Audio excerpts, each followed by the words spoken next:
На място следва да започнем с това, че според нас заведения пред арбитражния съд иск е неподсъден на същия. Сключеното арбитражно споразумение е между Siemens и Brainiac. Дори да приемем, че твърденията на ищеца, че тази клауза за уреждане на евентуални бъдещи спорове надживява самия договор, ответника не може да бъде обвързан от един процесуален договор, който е сключен между Brainiac и Siemens машинен бал. Поради това правим възражение за неподсъдност на спора пред арбитражния съд и за неговото препращане към Софийски градски съд.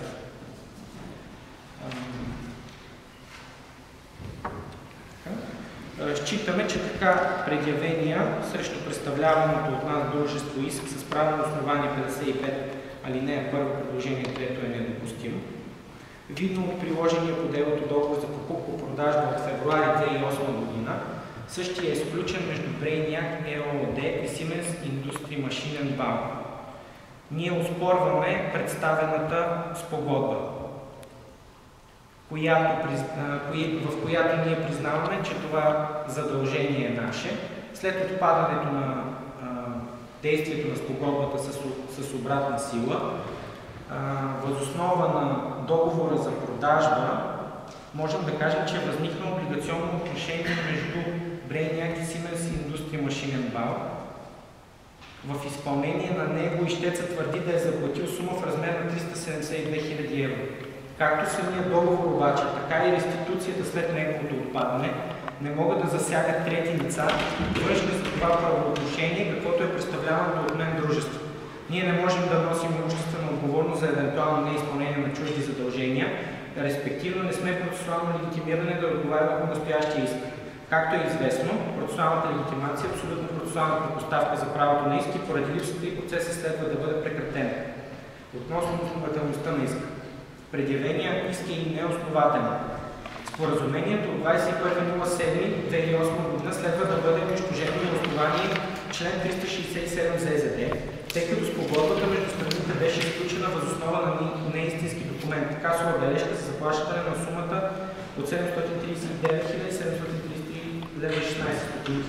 Този документ и твърденията на ищеца ме въведоха в заблуждение, че част от цената, която бихме дължали по договор с доставчика, е вече заплатена и за нас ще възникне текущо задължение за покриване само на остатъка, което беше решаващо за финансовото ни ангажиране по договора за продажба с доставчика, за сключването на който се задължихме с договора за спогодба. Ако бяхме наясно с действителното правно положение, договор нямаше да бъде сключен. Алтернативно претендирам унищожаване на спогодбата на основание член 29 ЗЗД. Волеизявлението ми беше направено по действие на неверни представи, които другата страна, съвместно с трето лице, предизвикаха умишлено у мен.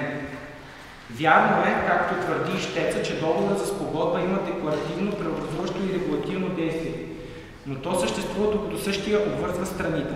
Съгласно постановление номер 7 от 73 на Пленума на Върховния съд и решение 1687 от 1971 година, спогодбата може и да се унищожава и да се развали при наличие на основания за това. Разпоредбите на член 366 и 367 от ЗЗД са индиция, че законът не се заинтересира от действителното правно положение между страните, особено в случаите, когато една от тях се е съгласила на определени отстъпки, подведена чрез измамливи действия и неистински документи. С отпадане на действието на договора поради неговото унищожаване ще се премахне съгласието на страните да се въздържат от оспорване на отношенията, установени в него. Следователно, поетото от представляваното от мен дружество задължение да счита платената горепосочена сума по договор за продажба, като платена по договор за продажба ще отпадне с обратна сила. Същото не може да се разглежда, това плащане не може да се разглежда и като изпълнение по договора за лизинг, на първо място, защото реално плащане на сумата не е извършено, но дори да се докаже такова плащане, то ще представлява една неоснователно задържана претенция по развален договор този за продажба. Затова и кондикционната си претенция ищец следва да насочи към своя съконтрагент Siemens Industry Maschinen Bau. Оспорвам развалянето на договора за лизинг от страна на лизингополучателя. Същия не е изправна страна по този договор, тъй като не е заплащал лизингови вноски, считано от 9 август 2008 година до настоящия момент в нарушение на приетия погасителен план. Освен това, ищеца не сочи доказателства, че изпълнението е безполезно. Относно претенцията на ищеца, че изпълнението е безполезно на основание на изменението в икономическите условия на стъклата икономическа криза, ние претендираме, че това не е основание за разваляне на договора без предизвестие, тъй като задълженията се поемат от страните към момента на сключване на договора и изпълнението им следва да бъде тълкувано в смисъл волята на страните към момента на сключване. В този смисъл, в случай, че те искат изменения поради стопанските условия и изменените стопански условия и съществуващата стопанска криза, те могат да го искат по друг ред, по реда на Търговския закон и условията на стопанска непоносимост. Няма отношение спрямо изпълнението и в този смисъл не могат да претендират безполезност на престацията от страна на доверителите ни. Оспорвам искането на ищеца за присъждане на сумата от 12 000 евро, която се твърди да бъде такса по договора за лизинг. Ищеца не сочи доказателства за нейното изплащане. Оспорвам частния писмен свидетелстващ документ, представената касова бележка за заплащане на сумата от 739 000 лева, издадена от името на Siemens Industry Maschinen Bau ЕООД, като не е автентичен. Моля съда да открие производство по член 193 ГПК и да възложи доказателствена тежест на представилата по страна установяването на неговата автентичност на основание 193 алинея 3 изречение 2.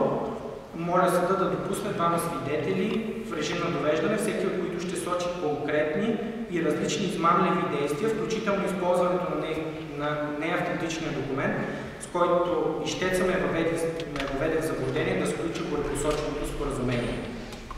Почитаеми съдии, моля, след като се убедите в основателността на моите възражения, да отхвърлите предявения от ищеца иск като недопустим или неоснователен.